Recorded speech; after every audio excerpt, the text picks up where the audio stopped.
আমি জানি না এই মাহফিলে কার মা নাই, কার বাবা নাই। কান্না না আসলেও কান্নার ভান ধরবেন, সবাই কানতে পারবেন না। বাবাজি গুনাহ করতে করতে কলবে কালো দাগ পড়ে গেছে।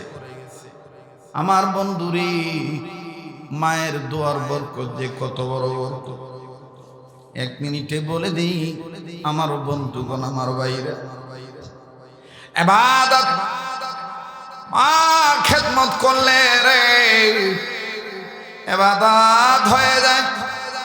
মা খুশি, আল্লাহ খুশি। মায়ের দোয়ার বরকত ছেলে মেয়ের জন্য নবীর চাইতেও বেশি। দেখেন কেমনে বেশি ইবাদত মনে করে বয়ানটা শুনবেন বন্ধু। জীবনের শেষ বয়ান মনে করে বয়ান করছি। আমার বন্ধুরে কার পিছনে জানি মালাকুল মউত দাঁড়ায় রইছে, কার জন্য জানি জংলার বাস রেডি হয়ে গেছে, কার জন্য জানি রে কাফনের কাপড় তৈয়ার হয়ে গেছে, কার জন্য জানি রে কবরের মাটি বায়না হয়ে গেছে। একটু খেয়াল করে কথাগুলি শোনা চাইব। নবীদের প্রিয় সাহাবী, তার নাম হলো হযরত আনাস রাদিয়াল্লাহু তাআলা। নবীজির খেদমত করতেন, আবার মাঝে মধ্যে মায়ের কাছে যাইতেন। একদিন সাহাবী আনাস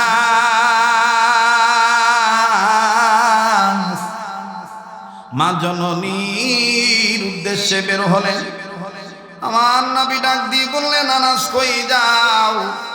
আনাস বলে, নবী গো, মায়ের দরবারে যাই, মায়ের খেদমত করব। আমার নবী তখন কান্দে আর ডাক দিয়ে কয়, আনাস রে, মায়ের খেদমতের জন্যে আমার অপেক্ষায় কোনোদিন তুমি থাকবা না। মা খুশি, আমি নবী খুশি, আমি নবী খুশি তো আল্লাহ খুশি।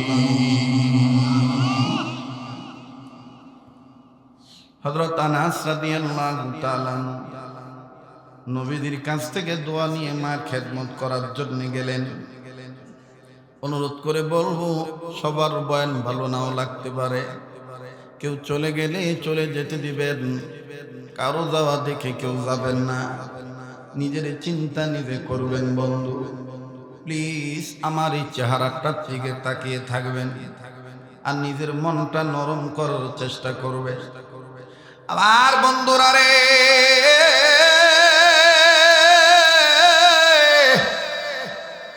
এই দুনিয়া কিন্তু থাকার জায়গা না।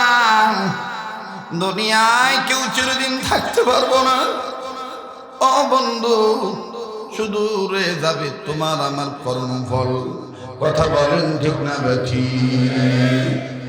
সাহাবী আনাস ডাক দিয়ে বললেন, ঠিক আছে নবী, আমি আর কোনো দিন মায়ের খেদমতের জন্য আপনার নির্দেশের অপেক্ষায় থাকবো না।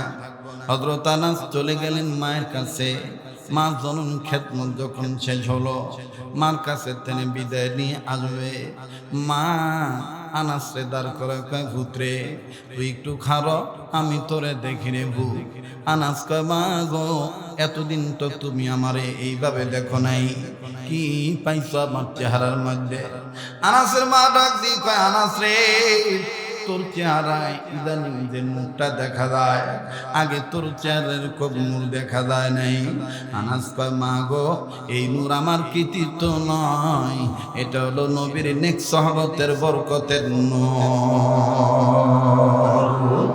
ওরে দেখলে নবী পাগল হবি, দেখলে নবী, নবীর আশিকরা জবানটা খোলেন না।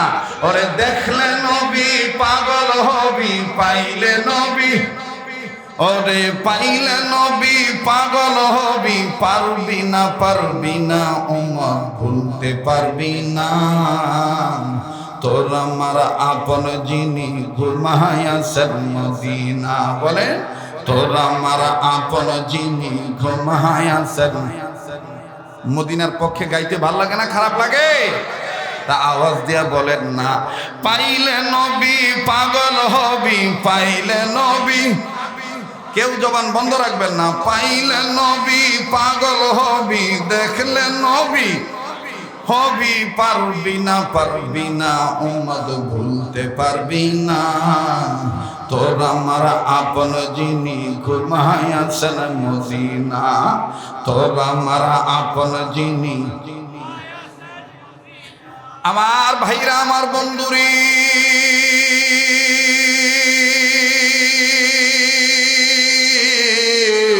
সাহাবী আনাস ডাক দিয়ে বললেন, মা গো, এই মুহাম্মদী নূর এটা সাথে থাকার কারণে আল্লাহ রাব্বুল আলামিন আমার অল বডিতে নূর দিয়ে দিছে।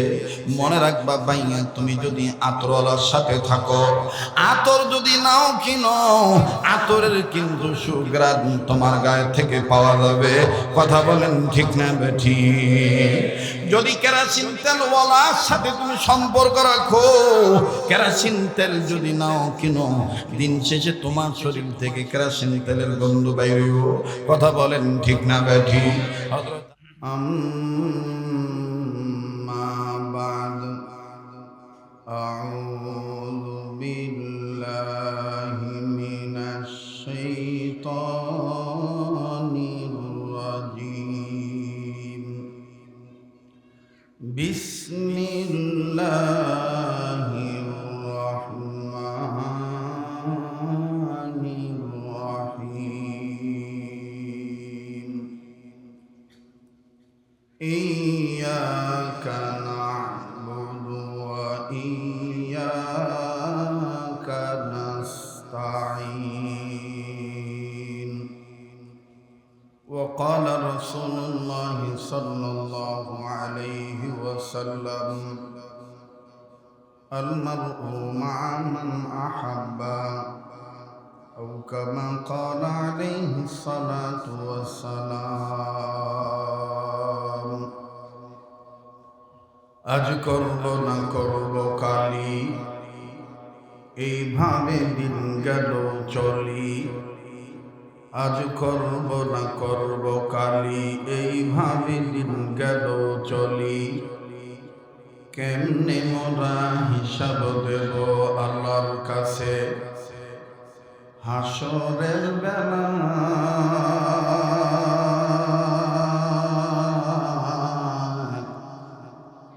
দিন ফুরিয়ে যায় রে আমার, দিন ফুরিয়ে যায়। একদিন তোর মাটির দেহ থাকবে না রে হায়।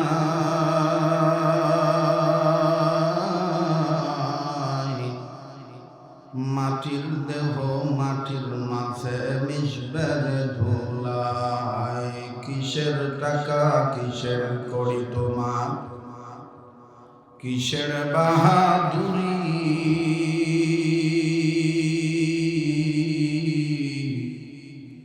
সঙ্গে তোমার কেউ যাবে না, পুরুষ কিংবা নারী।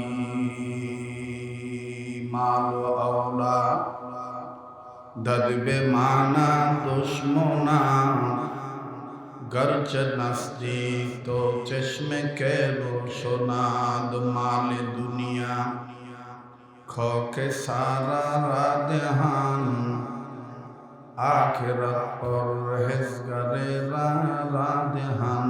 आइश इशरत के लिए इंसानी ही याद रख तो बंदा है मेहमानी ही।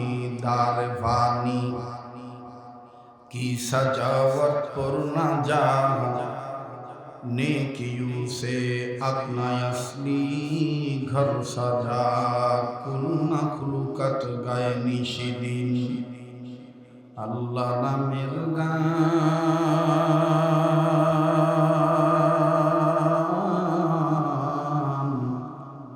তোমার নামের এতই মধু ওগো মেহেরবান। লতা গাছে কে দিল রে এত বড় কদু,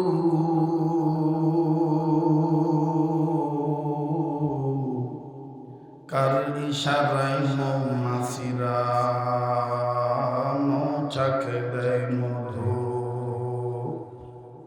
শিমুল গাছে কে দিল রে নরম নরম তুলা,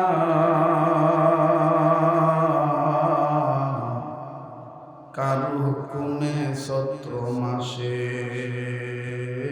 জমিন মাঝে ধুলা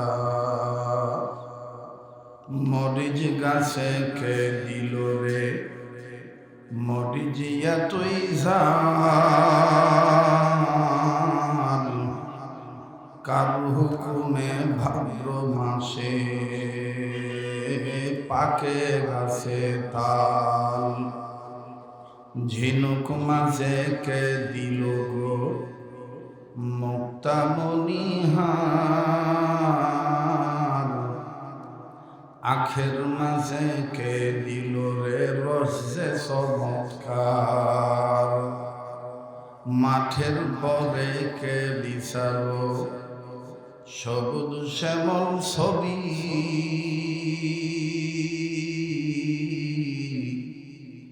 সকাল বেলায় কার হুকুমে পূব আকাশে উঠে আবির রাঙ্গা রবি রংধনুকে কে সাজালো দিয়ে রঙের মাখামাখি সকাল বেলা কার হুকুমে পাক পাখালি করে ডাকা ডাকি ফুল বাগানে কার উসিলায় ফোটে রং বেরঙের ফুল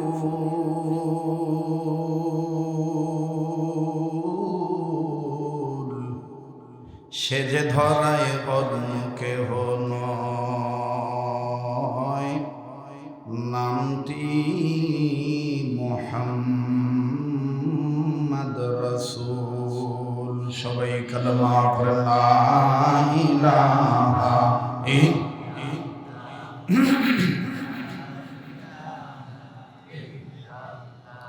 আরো জোরে লা ইলাহা জোরে জোরে লা ইলাহা ইল্লাল্লাহ জোরে লা ইলাহা আলহামদুলিল্লাহি রাব্বিল আলামিন লা ইলাহা ইল্লাল্লাহর আওয়াজের সাথে কারো কোনো দুশমনী আছে তো মোহাব্বত করে জবান খুলে লা ইলাহা জোরে জোরে লা ইলাহা মোহাম্মদ লা ইলাহা থামেন থামেন একসাথে লা ইলাহা ইল্লাল্লাহর আওয়াজ হৃৎপিণ্ডে আঘাত দিয়ে লা ইলাহা জোরে লা ইলাহা আরো জোরে লা ইলাহা ইল্লাল্লাহ লা ইলাহা লা ইলাহা ইল্লাল্লাহু ইল্লাল্লাহ ইল্লাল্লাহু ইল্লাল্লাহ লা ইলাহা ইল্লাল্লাহ লা ইলাহা